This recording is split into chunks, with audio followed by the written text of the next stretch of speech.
2026 मधला पहिला महिना आता संपत आलाय आणि आता फेब्रुवारी महिना सुरू होतोय. मात्र महिन्याच्या सुरुवातीलाच काही महत्वाचे आणि मोठे बदल होणार आहेत. दरम्यान अर्थसंकल्प देखील सादर होणार आहे. त्यानंतर अनेक गोष्टी या बदलणार आहेत. आर्थिक गोष्टींमध्ये, आर्थिक व्यवहारामध्ये मोठे बदल होणार असल्याची बातमी समोर येते. एलपीजी गॅसच्या किमती बदलणार असल्याची बातमी समोर येते. त्याचसोबत तंबाखूजन्य पदार्थ देखील आता महाग होणार आहेत. त्यामुळे सर्वसामान्य माणसाच्या खिशाला आता मोठा फटका बसणार आहे. दर महिन्याच्या 1 तारखेपासून एलपीजी गॅसच्या नवीन किमती जाहीर होतात.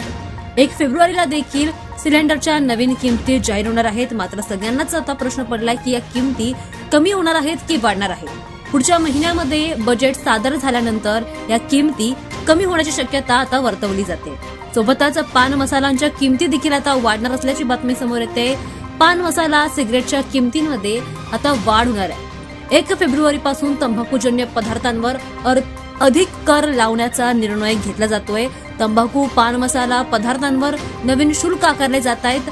पान मसाला, तंबाखूजन्य पदार्थ, सिगरेटवर आरोग्य आणि राष्ट्रीय सुरक्षा उपकर लावण्यात येणार आहेत. त्यामुळे सर्वसामान्यांच्या खिशाला आता मोठा फटका बसणार.